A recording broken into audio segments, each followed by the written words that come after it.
Eu estava vendo as notícias e ficando mais confusa que o normal. E foi quando eu desliguei a TV e me veio aquele pensamento: o que faz mesmo o STF, Brasil? Bom, para a gente entender então qual é o papel do Supremo Tribunal Federal dentro do Judiciário brasileiro, a gente precisa entender que o Judiciário tem como se fossem vários tipos de justiça dentro da sua organização. Porque se a gente tivesse uma justiça, ela é una, tá? Ela é uma coisa só, mas ela é organizada em órgãos diferentes. Então, primeiro a gente teria a justiça comum, que é como a gente chama a justiça estadual, e a justiça federal, tá? Tanto em grau de juízo de primeira instância, né? Como nos tribunais, que também estão dentro da justiça comum. E aí a gente teria também a justiça especializada, que a gente teria a justiça eleitoral, a justiça militar e a justiça do trabalho. E aí, gente, cada um desses tipos de justiça tem também camadas. Sim, ogros têm camadas, cebolas têm camadas. O judiciário também tem camadas. E se você não entendeu essa referência, eu peço que você assista hoje, por favor, Shrek, o primeiro filme, tá? Pra entender o que eu tô falando.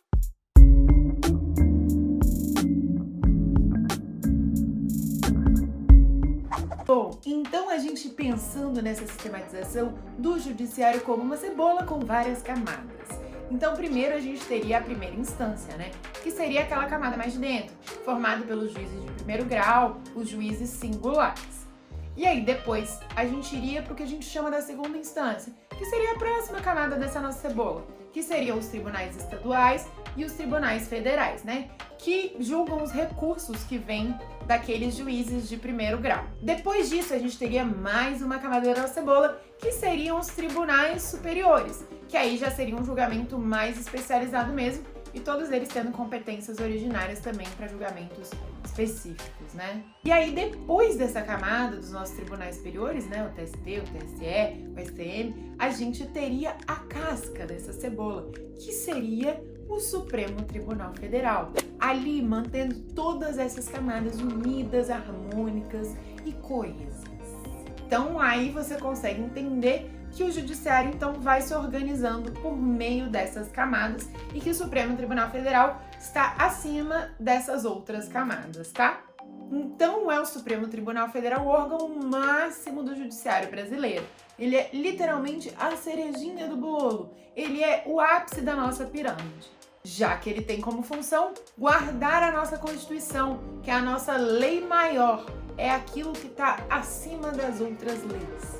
E é daí que vem aquele poder que a gente conhece bem do Supremo Tribunal Federal de declarar a constitucionalidade ou a inconstitucionalidade de diversos tipos de atos. E assim, gente, lembrando que é claro que as demais camadas do judiciário podem fazer aquele controle, né, incidental, aquele controle no caso concreto da constitucionalidade, mas a palavra final sobre a constitucionalidade de um ato ou qualquer lei, qualquer coisa do tipo, é do Supremo Tribunal Federal, ok? Então, regra geral, a palavra final é do Supremo. Agora que você já entendeu que o STF é este guardião da Constituição e que a ele cabe fazer essa análise da constitucionalidade ou não, a gente pode ir seguindo adiante para entender algumas coisas.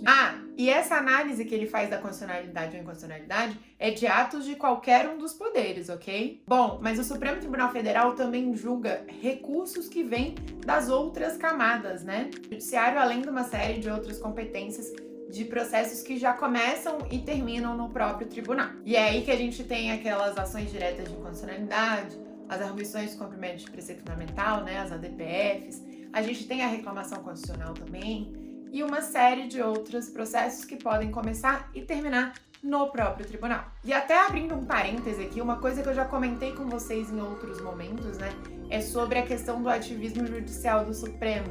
Você coloca um tribunal com um rol de competências gigantesco, que, gente, sinceramente, o rol de competências do Supremo é uma coisa, assim, absurda.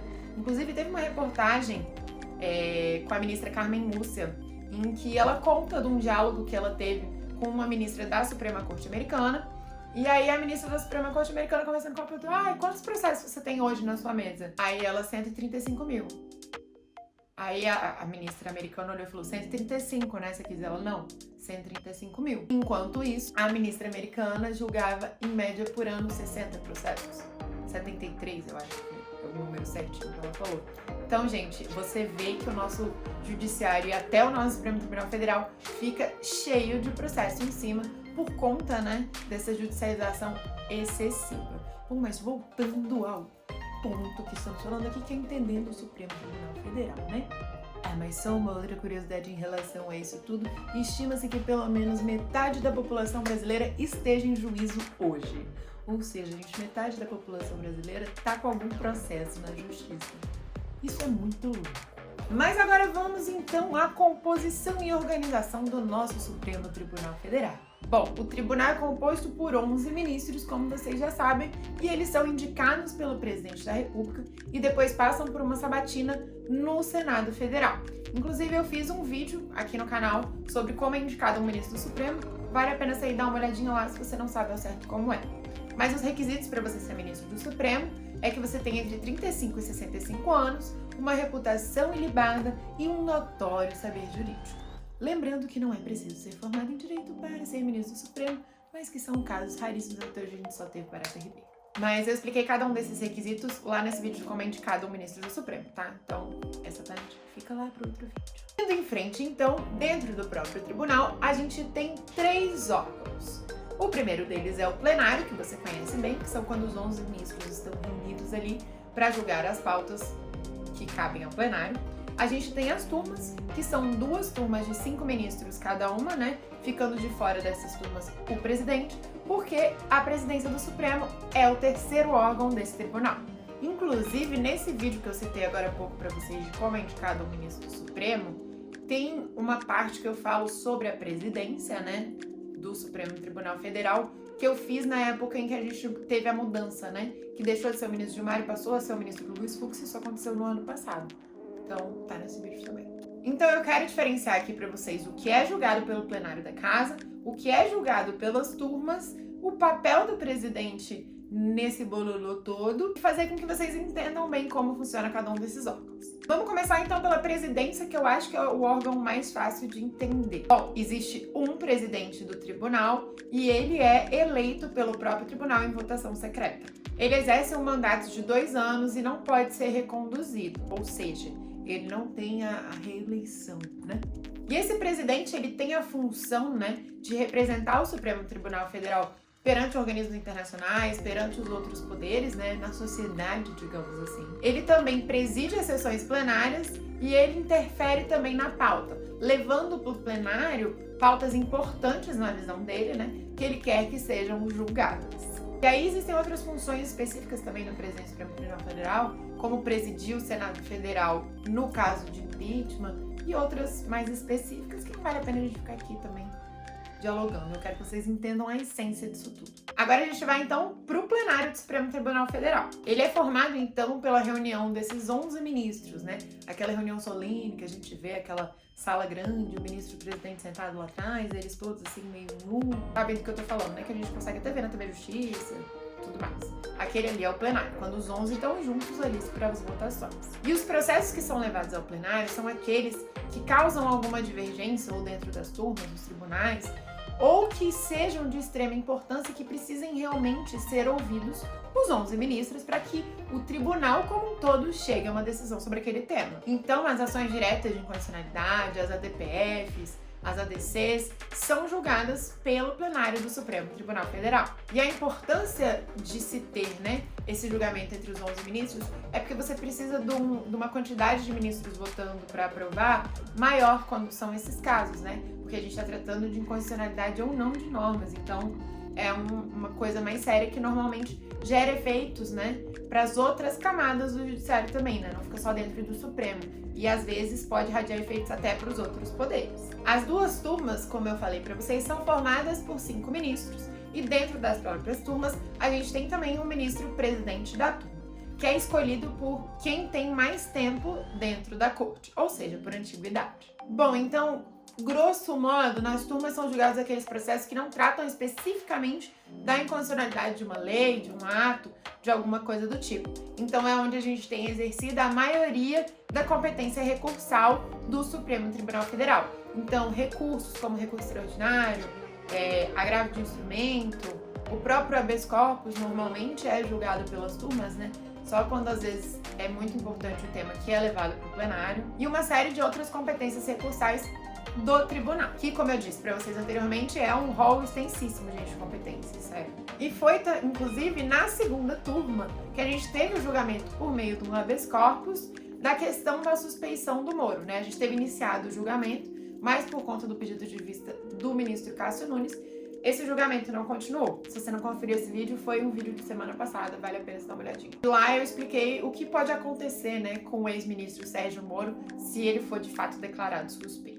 Bom, então, em tempos normais, né, às terças-feiras, acontecem as sessões dentro das turmas e às quartas e quintas acontecem as sessões plenárias, que agora estão acontecendo virtualmente por conta da pandemia, né? Gente, uma coisa que é muito importante você lembrar, que mesmo dentro dessa competência, dessa organização, né, em turmas e no plenário, os ministros podem sim, em alguns casos específicos, tomar decisões monocráticas, ou seja, eles podem tomar decisões sozinhos, que foi o caso, por exemplo, do que aconteceu no dia que o ministro Edson Fachin deu uma decisão monocrática, né, anulando a condenação do ex-presidente Lula nos casos da Lava Jato, porque julgou como incompetente, né, a 13ª Vara Federal de Curitiba, né? E aí foi que aconteceu todo aquele bafafá, seguimos aí, né? Inclusive teve vídeo aqui no canal sobre isso, se você não conferiu, vai lá conferir ainda. Bom, e além de todas essas competências que a gente já falou até aqui, toda essa divisão, o Supremo Tribunal Federal ainda pode fazer as súmulas vinculantes. Inclusive eu tenho um dicionário jurídico sobre súmula, vou deixar aqui embaixo na descrição para vocês dão uma olhadinha lá. Bom, mas essas súmulas nada mais são do que orientações de jurisprudência acerca de um determinado tema, quando a gente tem uma série de decisões no mesmo sentido sobre o mesmo tema.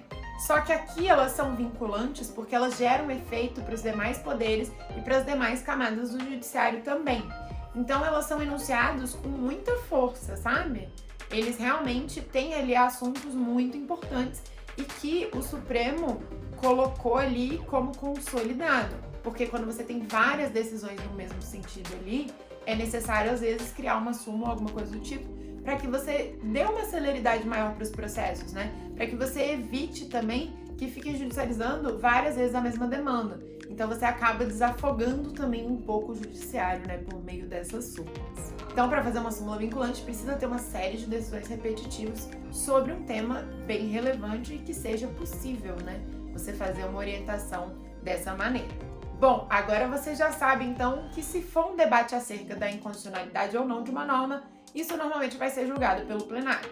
E no caso das turmas, a maioria dos recursos serão julgados lá. Habeas corpus, agravo de instrumento, recurso extraordinário. Isso tudo não impede que os ministros tomem decisões monocráticas também.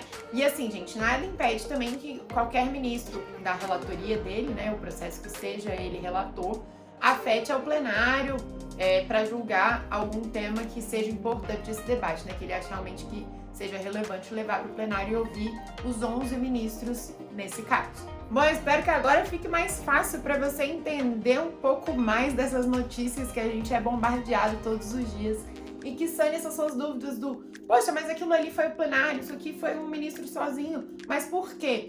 Aqui tá o porquê disso tudo. Então, se você gostou desse vídeo aqui, não esquece de deixar o seu like, compartilhar com seus amigos e ativa o sininho aí para ficar por dentro de tudo. Tchau, tchau!